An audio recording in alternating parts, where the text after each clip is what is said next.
Hello everyone. Astrology में कुछ particular दोशास या योगास होते हैं। दोशास नाम सुन के ही हमें पता चल रहा है that it's a negative combination of the chart. वो हमें बताता है कि चार्ट का प्रॉब्लम एरिया या कंसर्न एरिया कौन सा है। योगास गुड भी हो सकते हैं, बैड भी हो सकते हैं, जैसे कि धर्मा कर्माधिपति योगा एक बहुत अच्छे योगों में से एक है, या धन योग। अब धन योग, if if it's formed by Venus और जुपिटर, तो उसका जो मैग्नीट्यूड है वो मल्टीफोल्ड हो जाता है, वो मैनीफोल्ड होता है। हम बोलते हैं ये और अच्छा हो गया, क्योंकि अगर धन योगा सैटर्न बना रहे हैं तो सैटर्न विल गिव मनी, पर वो डिले के सिग्निफिकेटर है।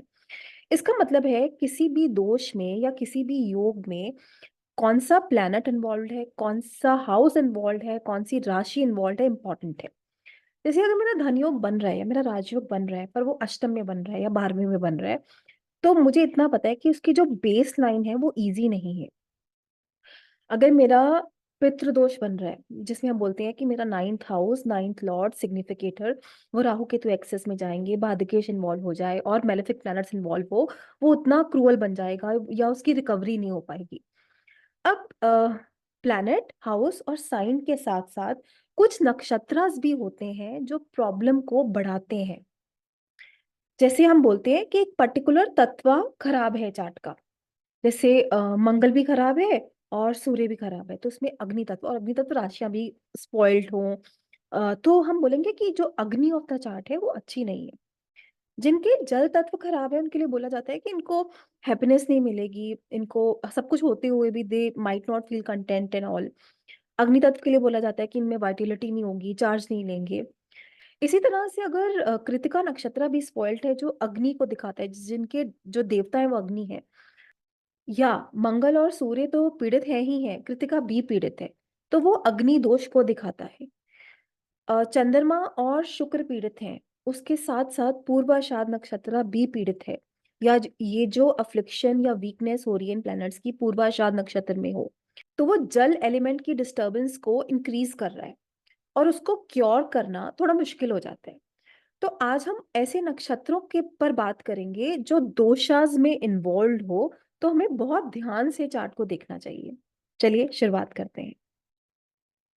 दोषास जो नक्षत्रास के थ्रू बनते हैं, या जो ऐसे दोष बन रहे हैं पर्टिकुलर नक्षत्र में बन रहे हैं, तो वो एक एड ऑन फैक्टर की तरह काम करते हैं।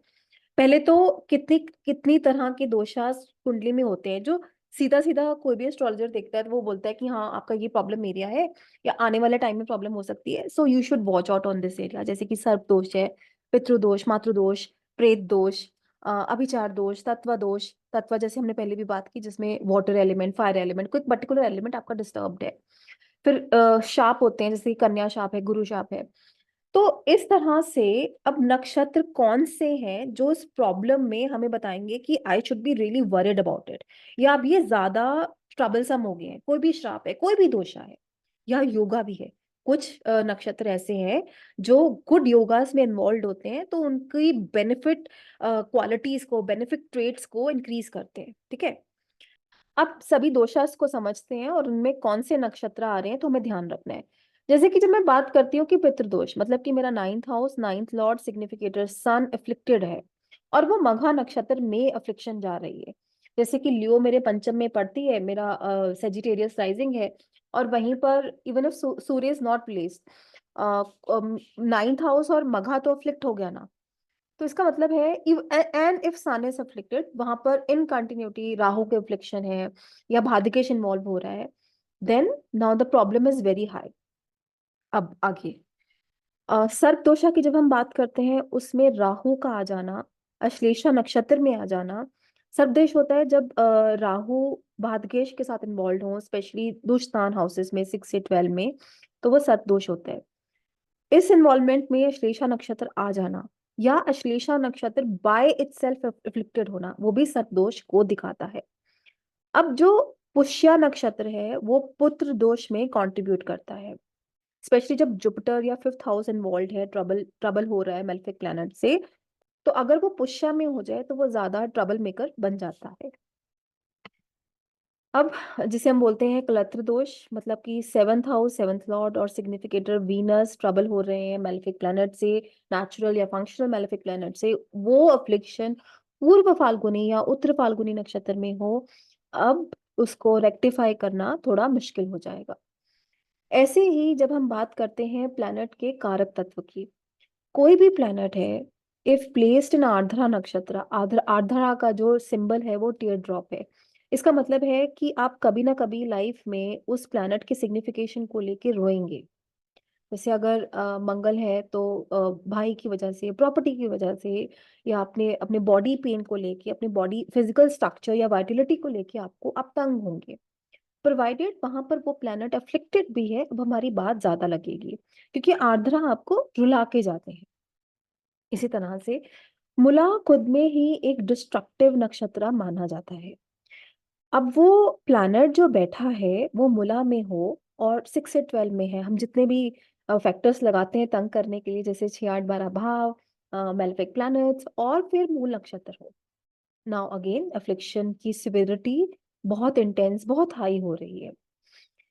शतभिषा नक्षत्र एक कार्मिक नक्षत्र में माना जाता है। कार्मिक प्लैनेट्स में हमें पता है राहु केतु शनि और रेट्रोग्रेड प्लैनेट्स होते हैं, जो हमें ये भी बताते हैं कि हमारे पेंडिंग कर्मा क्या है। इनकी इन्वॉल्वमेंट 6 8 12 में हो और स्पेशली शतभिषा में हो, या शतभिषा बाय इटसेल्फ अफ्लिक्टेड हो, तो वो एक तरह का कार्मिक डेट दिखाता है। किससे दिखाता है, कौन सा प्लैनेट इन्वॉल्व है, उसकी उसकी लॉर्डशिप कहाँ की है, नेचुरल सिग्निफिकेशन क्या है, वो हमें दिखाना है। वहां से हमें, हम सर्व करने आए हैं हमें। अगर हम फाइट बैक भी करेंगे तो कोई सोल्यूशन इजिली नहीं मिलेगा। फिर जैसे मैंने पहले भी बोला कि अग्निदोष कृतिका नक्षत्र से बनता है, specially if Mars and sun and Krittika all three are afflicted, moon Venus afflicted हो और पूर्वाषाढ़ा में हो, या पूर्वाषाढ़ा खुद से अफ्लिक्टेड हो, तो वो जल दोष बनाता है। थोड़े चार्ट से इसको समझते हैं। इस चार्ट में आप देखिए, लगन, लगन Lord, fifth house, fifth Lord और नाइन्थ हाउस, सब पर राहु का कंट्रोल है। एटलीस्ट मेरे नाइन्थ हाउस में राहु प्लेस्ड है, और वो मघा नक्षत्र में है। जो मेरा सन है वो भी कुछ ज्यादा प्लीजिंग हाउस में या राशि में नहीं है। इस कुंडली के लिए भादकेश हुए मरकरी, जो कि कारक सूर्य के साथ प्लेस्ड हैं, जो नाइन्थ लॉर्ड भी हैं। तो जब मैं पितृदोष की बात करूंगी, मघा नक्षत्र में अफ्लिक्शन और मेरे सिग्निफिकेटर भावेश कारक का पीड़ित होना, इसका मतलब है कि जब रेमेडी करने की बात आएगी तो इनको रिलीफ नहीं मिलेगा। ये बहुत बार पितृदोष शांति करवा चुके हैं, पर इनके घर में या तो शादियां होती नहीं है, हो जाती हैं तो टूट जाती है, चलती हैं तो बच्चे नहीं होते हैं। और आपको ऐसे कॉम्बिनेशन मोस्टली घर के फैमिली मेंबर्स के चार्ट में मिलेंगे। हमने आर्द्रा की बात की थी, वो आपको रुला के जाता है। चंद्रमा आर्द्रा में है, केतु के साथ अफ्लिक्टेड भी है। तो मैंने इनसे पूछा कि आपको मदर को लेके या मेंटल पीस को लेके आपको कुछ टेंशन रहती है, या आपका रोने का, you like to cry it out.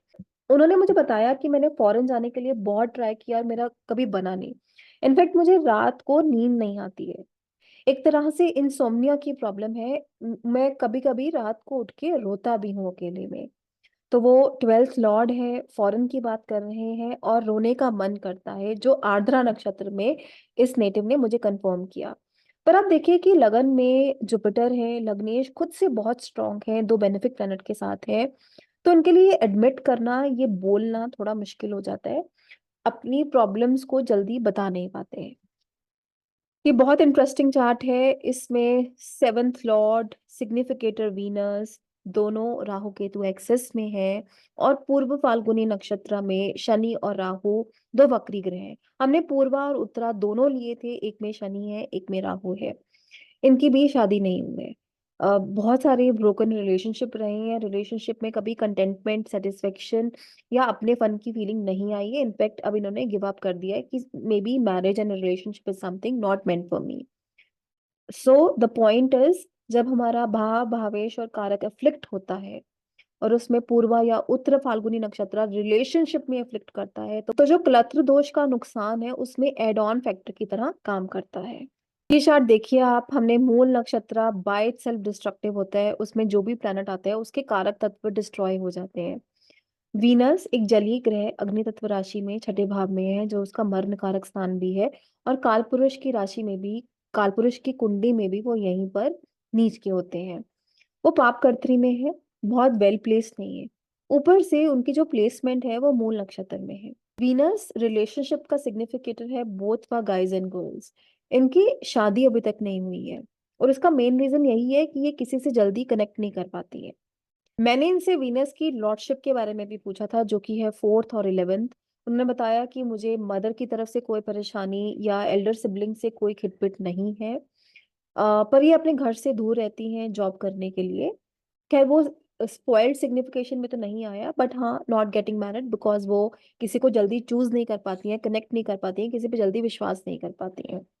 So next time when ever you see any good और बैड योगा फॉर्मेशन, कोई दोष बन रहा है, कोई इवन अच्छा योग भी बन रहा है, वो कौन सा प्लेनेट बनाने वाला है, वो भाव कौन सा है, राशि कौन सी है, और वो नक्षत्र कौन सा है, आप जरूर देखिएगा।